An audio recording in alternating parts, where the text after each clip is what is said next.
Caríssimos irmãos e irmãs, nós estamos no segundo dia do nosso único dia da oitava de Páscoa, porque são 8 dias que nós vivemos como se fosse um único dia, de uma única alegria.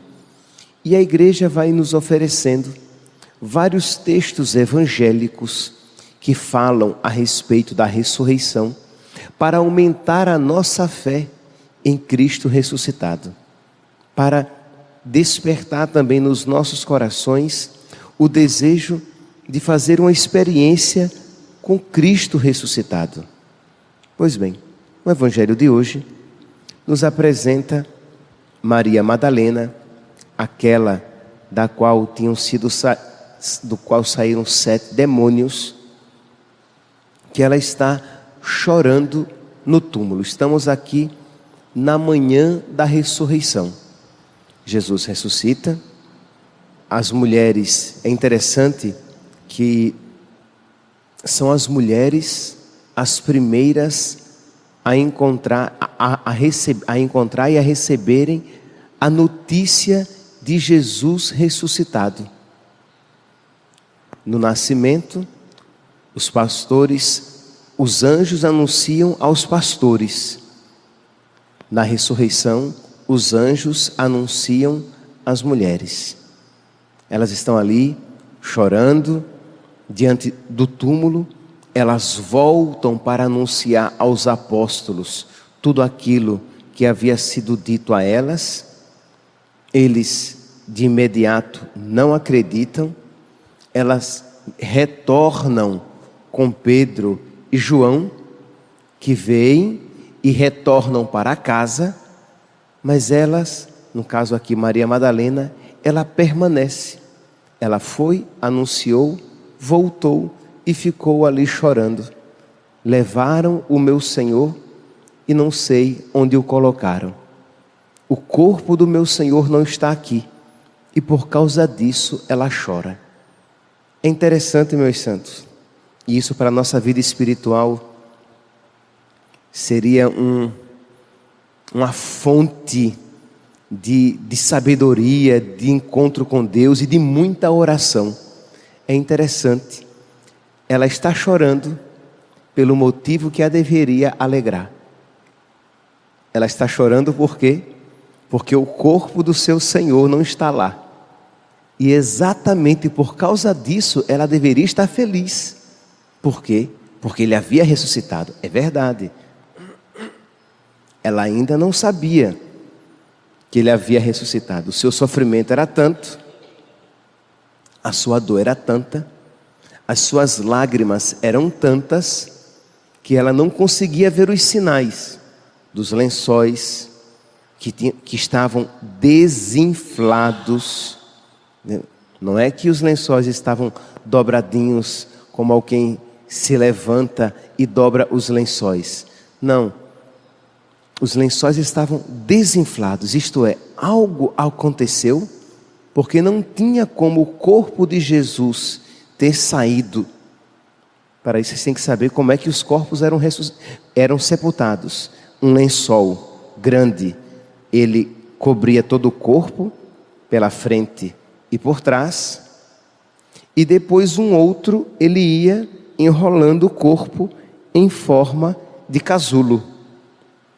E depois aquele corpo era imerso, mergulhado em perfume, era embebido em perfume.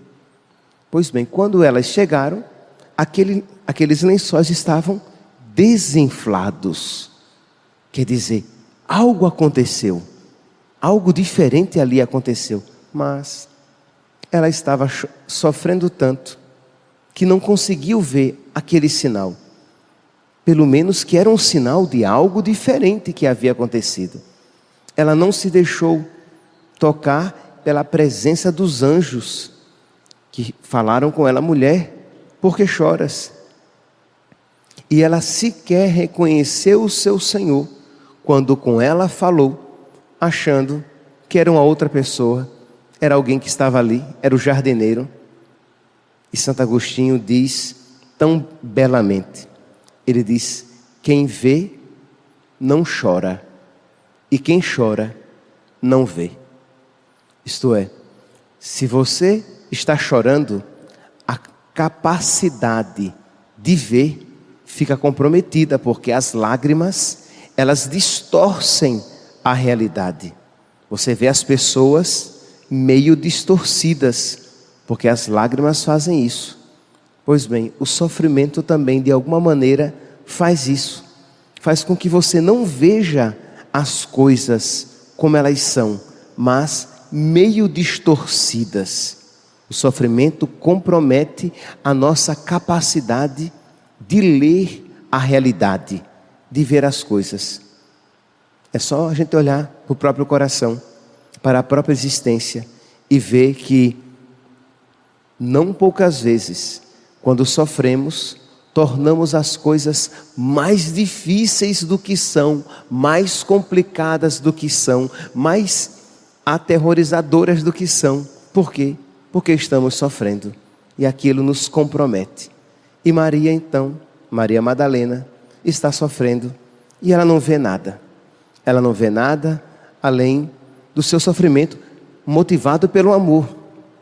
O amor de Maria Madalena por Nosso Senhor é grande, e é por isso que ali no túmulo ela permanece, e é por isso que ali no túmulo ela chora. Mas voltando ao primeiro ponto, mas ela é incapaz de se alegrar, pelo menos por enquanto, por causa daquele motivo que a faz chorar.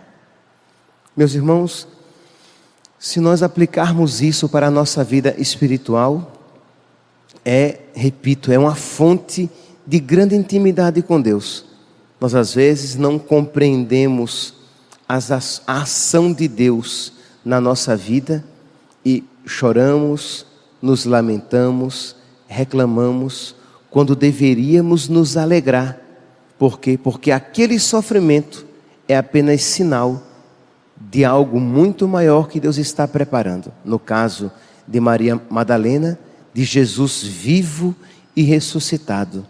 No nosso caso, o caminho da graça de Deus, que vai construindo algo novo no nosso coração. E qual então o caminho para que aquele sofrimento não seja destruidor, como não foi no caso de Maria Madalena, e para que não seja na nossa vida? A nossa busca do Senhor. Maria Madalena chorava, isto é, sofria. Maria Madalena chorava, mas buscava. Estava ali. Onde está o meu Senhor? Para onde levaram o meu Senhor? Que eu quero ir lá pegá-lo de volta. Ela estava buscando. A sua fé era perfeita? Não.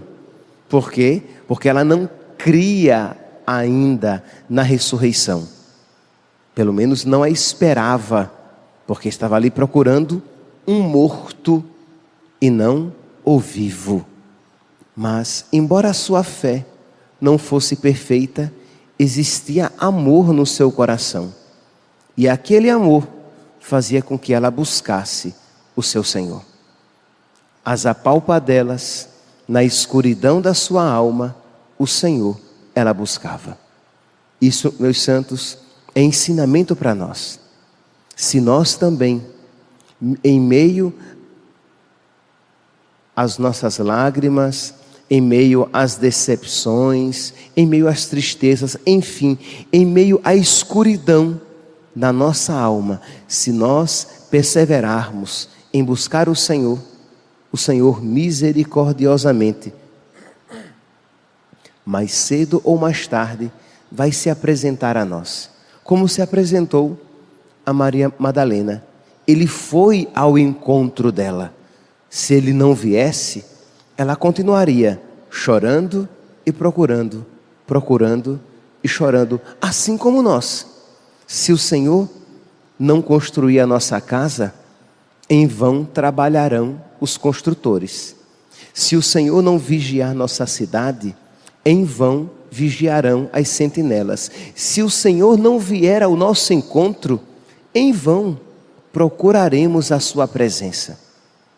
Mas precisamos continuar procurando, porque já é sinal da graça de Deus presente no nosso coração desde o nosso batismo. Maria Madalena, por que ela continuou procurando o Senhor? Porque ela tinha amor no seu coração. Pois bem, meus santos, desde o dia do nosso batismo, o dom do amor nos foi dado. O Espírito Santo nos foi dado. Então, utilizemos, façamos jus a este dom que nós recebemos e busquemos o Senhor. Às vezes, em meio às trevas, em meio às dificuldades, em meio às lágrimas, mas sabendo que mais cedo ou mais tarde, no momento oportuno, assim como veio a Maria, o Senhor virá também a nós. Que este texto, meus santos, inspire a nossa busca de Deus, sabendo que aquele que é vivo e é fiel, não nos desamparará na nossa busca dele, porque Deus não se deixa vencer em generosidade. E com esta frase termino: se generosamente o buscamos, muito mais generosamente ao nosso encontro ele virá. Louvado seja nosso Senhor Jesus Cristo.